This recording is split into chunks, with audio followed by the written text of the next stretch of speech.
Alright, nanone nongeye kubaha ikaze inshuti bakunzi bacu. Aha ni kwibendera TV, nizeye ko mumeze neza, nizere ko mwagize umunsi mwiza, batangiye icyumweru, nizere ko meze neza, bari mu kazi, nizere ko gahunda zanyu zikomeje kugenda neza. Twinjiye makuru yagezweho kuri aya masaha kwibendera TV muri Kivu y'Amajyepfo mu Minembwe. Ubu tuvugana Minembwe iracyari mu maboko ya Twirwaneho na Alliance Fleuve Congo 23. Ibi mbivuze kubera yuko hari bamwe bari batangiye kwikanga ko Minembwe yaba yinjiye mu maboko y'abarwanyi ku ruhande rwa leta ya Congo. Ibi rero duciye impaka tuhita dutangiye amakuru duciye impaka. Ibitero by'ihuriro ry'ingabo za Kinshasa, Rugezi, Ruhina, Mavi n'ahandi byahitanye abantu benshi. Turaza kunyarukirayo turebera hamwe ko ibintu byifashe mu Minembwe, kandi abagabye ibitero aka bose ubu tuvugana n'imirambo uretse bake cyane ngo babashije kuyabangira ingata. Abacanshuro umubare ndawufite hano barashwe, abahibu imibare ndayifite hano barashwe, abarundi ibintu bya bakomeranye. Ibifaru birenga 20 byose byageze mu gihugu cy'u Burundi. Ndaza kukubwira aho byaturutse, ariko ndakubwira n'umugambi mubisha bifite kubarwanyi ba 23 muri Repubulika Iharanira Demokarasi ya Kongo. Komisiyo ya Page ni komisiyo ishinzwe bijyanye n'ubutegetsi muri Sena y'iki gihugu imaze kwemeza umushinga w'itegeko rigena uko referendum izakorwa ni guharura inzira iganisha kwihindurwa ry'itegeko nshinga. Ibi nabyo ndabikugezaho gatanu kuri kagenzi kako. Israeli yafatiye ingamba ibihugu bitandukanye byo muri Afrika birimo n'igihugu cy'u Rwanda. Uribaza ngo ni bihe byemezo nizihe ngamba Israeli yafatiye ibi bihugu? Ndaje nabyo akanuko kandi tubirebere hamwe. Leta Zunze Ubumwe za Amerika na Iran byageze ku masezerano y'amahoro, intambwe nshya mu kugarura umutekano mu burasirazuba bwo hagati ikaba yongeye gutangazwa ku isi nzima. Shiti bakunzi ba Ibendera TV, rero ni kwibendera TV, wakoze cyane kuhagera. Niba turi kumwe rero nyemerera unkorere like, kuraza kuba ugize neza. Iyi niyo nkunga yonyine ngusaba, uraza kuba ukoze ibi inobi igenza neza. Hanyuma rero mwese aho muherereye ni munyemerere ibintu tubigenze gutya, hanyuma ubundi ngaruke twinjira muri aya makuru ku buryo burambuye. Ariko nongera kugusaba, niba ari bwo bwa mbere ugeze ku Ibendera TV, nkorere subscribe, uraza kuba ukoze cyane. Reka mu kanya gato ngaruke twinjira muri aya makuru ku buryo burambuye.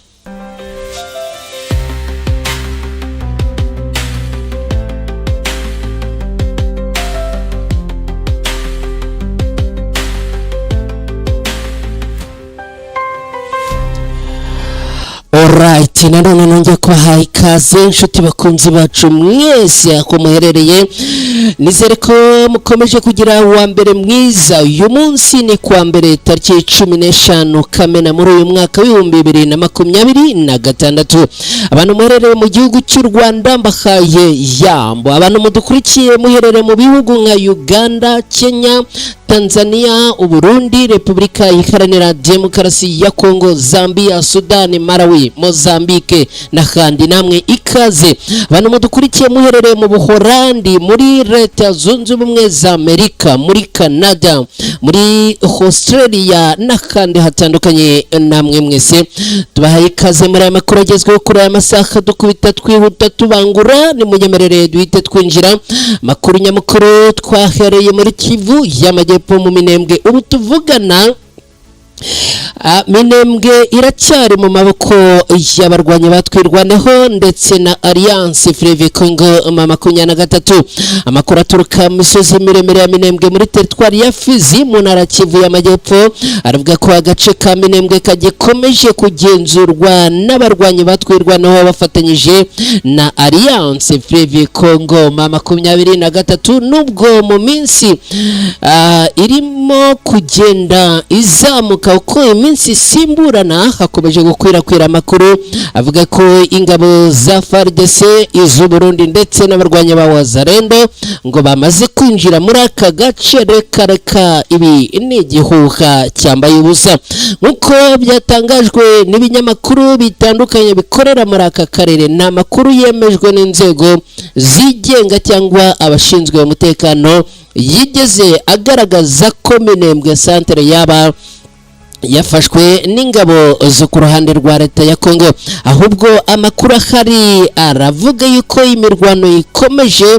kandi imirwano ikaba ikomeje kubera mu bice bikikije Minembwe, cyane cyane ahitwa Irundo ku birometero bike uvuye mu mujyi wa Minembwe, ariko gukandagiza ikirenge muri centre ya Minembwe bikomeje kugorana. Mu mpera z'icyumweru gishize imirwano ikomeye yahuje twirwanaho bahangana na FARDC mu gihe ibikorwa bya gisirikare byakomeje kwiyongera muri aka karere. Abaturage baravuga ko abumvise urusaku rw'imbunda ziremereye ndetse n'ibisasu byarashwe n'indege za Sukhoi 25 ndetse na drone za kamikaze ndetse n'izindi zo mu bwoko bwa C-17 zakoreshejwe mu bikorwa bya gisirikare muri aka gace, ariko kwinjira Minembwe centre byo byakomeje kugorana. Ishyirahamwe Mahoro Peace Association yatangaje ko kuva ku itariki 8 z'uku kwezi kwa gatandatu muri uyu mwaka wa 2026 kugeza uyu munsi tuvugana, uyu munsi turi tariki 15 z'uku kwezi kwa gatandatu muri uyu mwaka, iri shyirahamwe ryitwa Mahoro Peace Association yatangaje ko abantu benshi b'abasivile bamaze gukomerekera mu bice bya Mikenke, Gakenke, Karingi na Bidegu kubera imirwano n'ibitero bikomeje kubera muri aka karere. Aka gace ka Minembwe rero ni kamwe mu duce dufite akamaro gakomeye mu rwego rwa gisirikare kuko kari mu misozi miremire igenzura inzira nyinshi zihuza Fizi, Uvira na Mwenga. Abasesenguzi baravuga ko ugenzura aka gace aba afite amahirwe menshi yo kugenzura ibindi bice byinshi byo muri Kivu y'Amajyepfo. Twirwaneho ni umutwe witwaje intwaro ukomeje kurwanira abaturage b'abanyamurenge bo mu misozi miremire y'ahangaha. Baravuga rero ko nta niri na rimwe bazigera batezuka kurwanirira aba baturage b'inzirakarengane bakomeje kugabwaho ibitero n'uruhande rwa leta ya Kinshasa. Bakavuga yuko bazakomeza kurwana kugeza yemwe ngo n'umuntu wa nyuma ashizemo umwuka. Mu bihe byashize uyu mutwe washyize ahagaragara uko ukorana na Alliance Fleuve Congo 23, ibintu byemejwe no muri raporo zitandukanye zasesenguye ibibera aha muri ibi bice. Nubwo impande zihanganye zikomeje kuvuga ko zifite ubushobozi bwo kugenzura ibice byinshi, abaturage bo muri Minembwe n'inkengero zaho bakomeje guhura n'ingaruka z'intambara zirimo guhunga, kubura ibiribwa ndetse no kubura ubuvuzi buhagije. Ibitaro byo muri Fizi n'ibindi bigo nderabuzima byo muri aka karere bikomeje kwakira inkomere nyinshi zirimo gukomerekera muri iyi mirwano. Kugeza ubu ngo izi nkomere zamaze kurusha ubushobozi ibi bitaro kubera yuko ngo harimo kugaragara inkomere nyinshi. Kugeza ubu rero amakuru agera ku Ibendera TV arerekana ko Minembwe Centre gikomeje kugenzurwa na Twirwanaho bafatanyije na Alliance Fleuve Congo M23 mu gihe imirwano ikomeje kubera mu bice bihakikije hagati y'iri huriro y'ingabo za FARDC bakomeje guhangana n'ubundi n'ababo mu ntare za Sarambwe. Shiti bakunzi ba Ibendera TV mudukurikiye turakomeje n'aya makuru.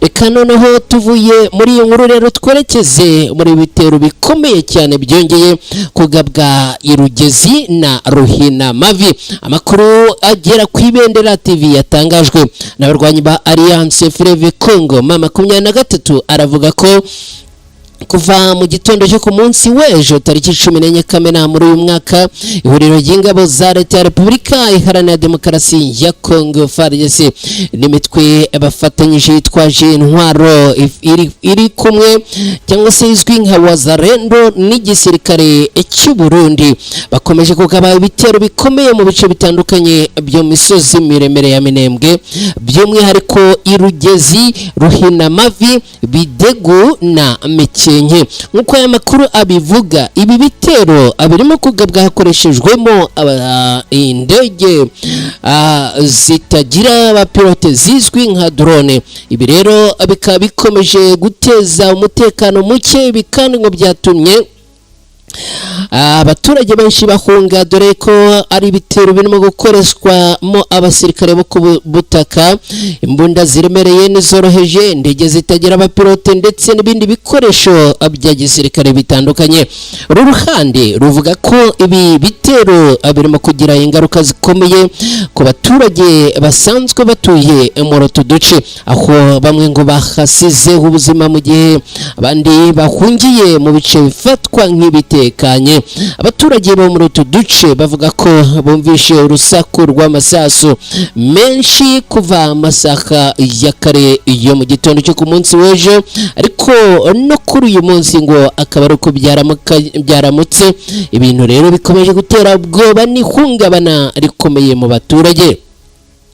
Hari amakuru avuga ko imiryango myinshi yavuye mu ngo zayo ihungira mu misozi no mu bindi bice bya kure kugira ngo yirinde kuba yatakariza ubuzima muri ibi bitero. Alliance Fleuve Congo M23 yatangaje ko ingabo zayo zikomeje kurinda abaturage n'ibyabo. Irashinja ihuriro ry'ingabo za leta ya Kinshasa kugaba ibitero mu bice bituwe cyane n'abaturage. Uyu mutwe wa Alliance Fleuve Congo M23 uvuga ko ibikorwa byabagiye muri kariya gace byatumye ubuzima bw'abaturage burushaho guhungabana. Abasisenguzi bavuga ko gukomeza kwiyongera kw'imirwano mu bice bya Minembwe bishobora gutuma ikibazo cy'impunzi n'abimuwe n'intambara kirushaho gukomera, cyane cyane ko abaturage benshi bamaze igihe kinini bahora bahunga imirwano yisubiramo buri munsi muri aka karere. Iyi mirwano ikaba yongeye kwerekana uburemere bw'ibibazo by'umutekano bikomeje kuranga Burasirazuba bwa Repubulika Iharanira Demokarasi ya Congo, aho abaturage aribo bakomeje kwibasirwa cyane n'ingaruka z'amakimbirane yitwaje intwaro amaze imyaka myinshi abera muri aka gace. Shiti bakunzi ba Ibendera TV dukomeje n'aya makuru, ni munyemerere nanone twongere twerekeze mu Minembwe turebe uko situation imeze. Ariko mbere yo kwerekeza mu Minembwe nyemerera nongere nkwibutse ko turimo kuragezwa kuri aya masaha ku Ibendera TV. Niba amaze kugera hano rero unyemerere unkorere like, uraza kuba ugeze neza. Niba ari bwo bwa mbere ugeze hano unkorere subscribe, uraza kuba ukoze cyane. Dukomeje rero ni munyemerere dusubire mu Minembwe mbabwire yuko abagabye bitero aha bose ubu ni imirambo. Abacenshuro bagera kuri 2 n'abahibu bagera kuri 6 tayari barashwe. Amakuru yagezweho aturuka mu misozi miremire ya Minembwe aravuga ko mirwano yabaye ku munsi w'ejo mu bice bya Rugezi, Ruhina Mavi na Bidego na Bidegu yasize igihombo gikomeye ku ruhande rwari rwagabye ibi bitero, ako bivugwa ko abarwanyi benshi bo ku ruhande rwa leta ya Kongo baguye ku rugamba, mu gihe abandi bake babashije guhunga amasigamana bakiruka abatarebaye inyuma. Nk'uko amakuru aturuka mu baturage no masoko akurikiranira hafi iby'umutekano bera muri aka karere abivuga ngo ibitero byatangiriye ahangaha bikaba ari ibitero byabaye ku munsi w'ejo ku cyumweru cya 14 Kamena muri uyu mwaka, aho humvikanye urusaku rw'imbunda ziremereye, ibisasu n'amadrone mu bice bitandukanye bya Minembwe. Amakuru atarigeze amenyekana rero nuko kugeza ubu ngubu muri iyi mirwano hari harimo abasirikare benshi bo mutwe wa Kibu. Bivuga yuko abagera kuri 6 tayari bahatakarije ubuzima muri iyi mirwano, kandi hari harimo n'abacanshuro. Ubu tuvugana abacanshuro bagera kuri 2 barashwe, abarundi bagera ku 8 tayari nabo abarasiwe ahangaha. Abandi barwanyi benshi bo mu mitwe ya Wazalendo na FARDC nabo biravuga yuko batakarije ubuzima kuri uru rugamba rwabereye hanga ku munsi w'ejo, mu gihe ibintu bikomeje gukomera cyane. Alliance Fleuve Congo M23 n'abayishyigikiye baravuga ko ingabo zabo zashoboye gusubiza inyuma ibitero byari bigamije kwinjira no kugenzura bimwe mu bice bikikije Minembwe, ariko no kwinjira muri Minembwe centre. Abaturage bo muri Rugezi, Ruhina, Mavi na Mikenke bavuga ko imirwano yabateje ubwo bukomeye, ako imiryango myinshi yahisemo kuva mu ngo zayo ihungira mu misozi cyangwa mu bindi bice bakeka ko abafite umutekano. Umwe mu baturage bo muri Rugezi yavuze ko bumvishe amasasu menshi kuva mu gitondo cyo ku munsi w'ejo, amasasu yirije umunsi wose. Hari amakuru kandi avuga ko ibikorwa by'ubuhinzi, amashuri n'ubucuruzi byahagaze muri byinshi mu bice biherereye ahangaha kubera umutekano muke. Abasesenguzi bavuga ko imirwano yo muri Minembwe ikomeje kuba imwe mwikomeye, ikomeje kubera muri Kivu y'Amajyepfo muri iki gihe, kuko impande zikanganye zikomeje gukoresha intwaro ziremereye na madrone. Nubwo amakuru ku mubare nyawo w'abahitanwe n'imirwano bose atarashyirwa hagaragara, ariko kugeza ubu ibintu bikomeje gukomerera abarwanyi bo ku ruhande rwa leta ya Kongo. Minembwe n'inkengero zayo zimaze igihe zivugwamo ibikorwa bya gisirikare hagati ya FARDC, mitwe bafatanyije ya Wazalendo n'igisirikare cy'u Burundi bakomeje guhangana na Alliance Fleuve Congo M23 ifatanyije na Twirwaneho. Imirwano rero ikunze kubera muri ibi bice bikurikira. Kugeza ubu imirwano ikomeje kubera mu gace ka Rugezi, agace ka Ruhina Mavi, agace ka Mikenke, agace ka Bidegu, agace ka Irumu n'akandi. Abaturage bo muri ibi bice rero bakaba bavuga ko bakeneye cyane amahoro n'ubutabazi bwihuse, kuko benshi ngo bamaze igihe kinini bahunga, kandi ngo barimo kugenda babura uburyo bwo kwitunga no kwibeshaho. Birumvikana mu gihe bakabaye bari mu bikorwa n'imirimo ibateza imbere, barimo guhunga amasigamana. Reka dukomeje n'aya makuru, ngenda kubwira ko turakubita tubangura, hanyuma nawe niba wamaze kugera ku Ibendera TV, icyo ngusaba ni kimwe kandi kiroroshye cyane. Nyemerera unkorere like uraza kuba ugize neza, unyemerere unkorere subscribe niba uri mushya ukaba ugize hano ku Ibendera TV, nabwo uraza kuba ugize neza cyane. Hanyuma rero butuvugana ibifaru birenga 20 byageze mu gihugu cy'u Burundi ku mugambi wo kurasa abarwanyi ba Alliance Fleuve Congo M23. Amakuru ari gukwirakwira ku mbuga nkoranyambaga no mu bitangazamakuru bimwe na bimwe bitandukanye aravuga ko ibifaru birenga 20 bya gisirikare byageze mu gihugu cy'u Burundi, bikaba ngo bije ku mugambi wo kuzifashishwa mu bikorwa bya gisirikare bijyanye n'umutekano wo mu burasirazuba bwa Repubulika Iharanira Demokarasi ya Kongo, cyane cyane mu bice bya Minembwe n'ahandi hagenzurwa na twirwanaho na Alliance Fleuve Congo 23.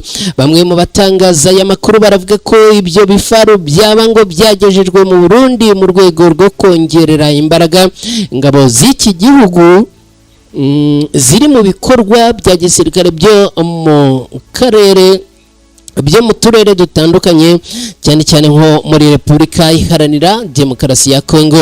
Hari n'abavuga ko ibi bikorwa cyangwa se ibi bikoresho byaba ngo byaraturutse mu mahanga, harimo n'ibivugwa ko byaba byaraturutse mu gihugu cy'Ububiligi. Icyakora kugeza ubu nta bimenyetso byigeze bishyirwa ahagaragara cyangwa itangazo ry'Ububiligi ryemeza aya makuru. Nubwo ibi bivugwa ariko byakunze kuvuga ko igihugu cy'Ububiligi kiri mu mugambi wo gutera inkunga igihugu cy'u Burundi ndetse na Repubulika Iharanira Demokarasi ya Kongo ku bijyanye n'imirwano, ndetse bikarenga bikavuga yuko ngo haba hari indi mirwano irimo gutegurwa ishobora kugabwa ku kindi gihugu. Ni ngombwa kumenya ko rero ibintu byongeye gukomera no kuzamba. Ndakubwira yuko ibintu byongeye kuzamba ku rwego rwo hejuru. Icyakora kizwi kandi cyemejwe n'amasoko atandukanye nuko umutekano mu misozi miremire ya Minembwe ukomeje kuba mubi, aho hakomeje kuvugwa imirwano ikoreshwa mo intwaro ziremereye ndetse n'amadrone n'ibisasu bitandukanye. Ni mu bice bya Fizi na Minembwe.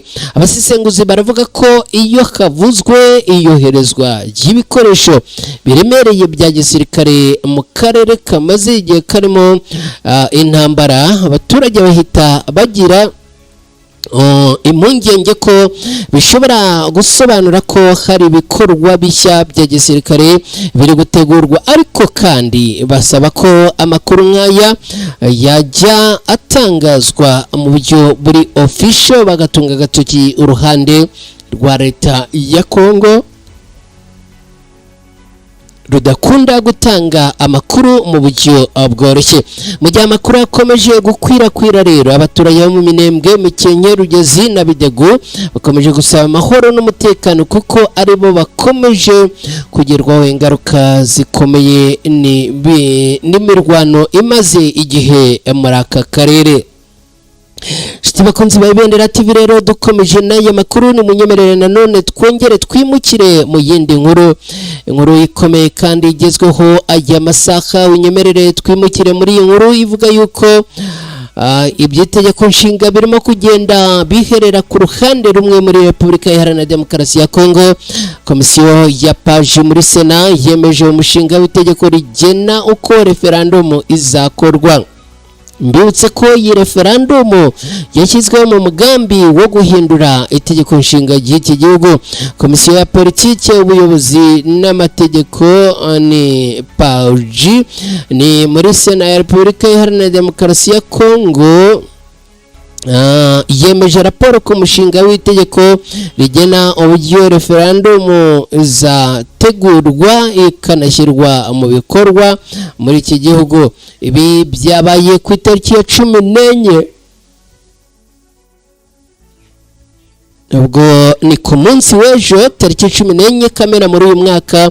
Akaba ibi byarabereye Kinshasa nyuma y'iminsi ibiri y'ibiganiro byimbitse byagaragayemo impaka zikomeye hagati y'abashyigikiye uyu mushinga n'abawurwanya. Nk'uko byatangajwe na Sena ya Repubulika Iharanira Demokarasi ya Kongo, abagize komisiyo ya Paji bawutoye bose abawushyigikiye nyuma yo kusuzuma ku buryo burambuye. Raporo yemejwe igomba gushyikirizwa perezida wa Sena Jean Michel Samarukonde mbere yuko ishyikirizwa inteko rusange ya Sena kugira ngo yiganireho ndetse ifate umwanzuro wa nyuma.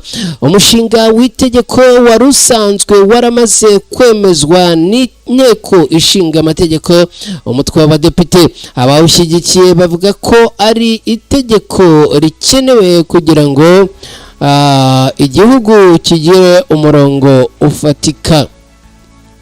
Nshuti bakunzi ba Ibendera TV, kandi mu gihe ibi bikirimo kuvugwa ni ukuvuga ngo mu gihe cyo kusuzuma, komisiyo ya paji yanifashishije impuguke za komisiyo y'igihugu y'amatora seni zasobanuriye abasenateri ibijyanye n'imitegurire n'imikorere ya referandumu mu buryo bwa ni mu buryo bwa tekinike. Hari n'abasenateri batari muri iyo komisiyo bitabiriye ibiganiro nubwo batari bafite uburenganzira bwo gutora. Perezida wa komisiyo ya paji yitwa senateri Gilles Rodi yashimye uburyo ibiganiro byagenze ndetse anashimira impuguke za seni n'abakozi ba Sena abafashije muri uwo murimo. Nubwo uyu mushinga ukomeje gutera imbere mu nzego z'amategeko, ntihahwemywe guteza imbere impaka zikomeye ku rwego rwa politiki muri Repubulika Iharanira Demokarasi ya Kongo. Abaturage bavuze yuko ibi bakomeje kubyamagana ku rwego rwo hejuru. Hanyuma kandi abatavuga rumwe n'ubutegetsi bavuga ko ushobora gukoreshwa mu gutangiza impinduka zikomeye mu miyoborere ndetse no mu mikorere y'inzego z'igihugu, harimo no guhindura itegeko nshinga. Mu gihe uyu mushinga wasuzumwaga mu nteko ishinga amategeko, abanyamategeko bamwe mu badepite batavuga rumwe na leta ya Kinshasa basohotse mu cyumba cy'inama mu rwego rwo kwamagana, bavuga ko atari igihe gikwiye cyo kuganiraho mu gihe bagifite ibibazo byinshi by'umutekano n'ibya politiki. Izi mpaka zanagaragaye mu mihanda ya Kinshasa ku itariki 12 Kamena muri uyu mwaka, aho habaye imyigaragambyo yamaganaga uyu mushinga. Mu gihe ubutegetsi bwatangaje ko nta bantu bapfuye, abatavuga rumwe na leta n'imiryango imwe n'imwe ya sosiyete sivile bavuga ko hari abantu bahasize ubuzima ndetse n'abakomeretse benshi. Kugeza ubu ikibazo cya referandumu cyabaye kimwe mu bibazo bikomeye bivugwaho cyane muri Repubulika Iharanira Demokarasi ya Kongo. Abashyigikiye uyu mushinga bavuga ko referandumu ari uburyo bwa demokarasi buteganywa n'itegeko nshinga cyangwa buteganywa n'itegeko nshinga, kandi ko abaturage bagomba kugira ijambo ku bibazo bikomeye bireba igihugu. Ku rundi ruhande abayirwanya bavuga ko ishobora kuba inzira yo gutegura impinduka zikomeye ku nzego z'ubutegetsi, ibintu bavuga ko bishobora guhungabanya uburinganire umudendezo n'umutekano wa politiki muri igihugu. Icyemezo cya komisiyo ya paji muri Sena kije mu gihe hakomeje kutizerana hagati y'uruhande ruri ku butegetsi n'abatavuga rumwe n'ubutegetsi. Mu minsi iri imbere amaso menshi akazaba hanzwe inteko rusange ya Sena izasuzuma iyi raporo mbere yo gufata umwanzuro wa nyuma ku mushinga w'itegeko rigena uko referandumu zakorwa muri Repubulika Iharanira Demokarasi ya Kongo.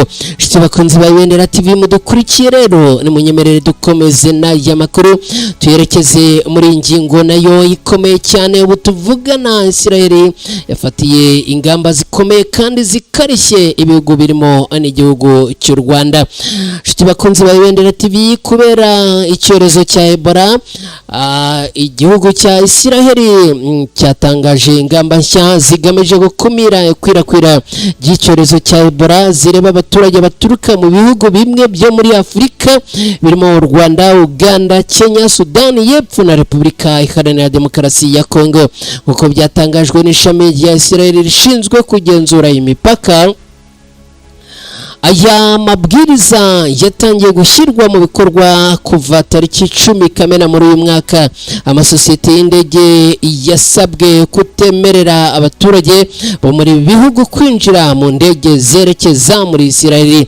Uretse abaturage b'ibi bihugu n'abanyamahanga bose baba barageze muri kimwe muri ibi bihugu mu minsi 21 mbere y'urugendo rwabo, nabo bagomba gushyirirwaho itegeko aho ngo bagomba kubanza kwinjira mu kato.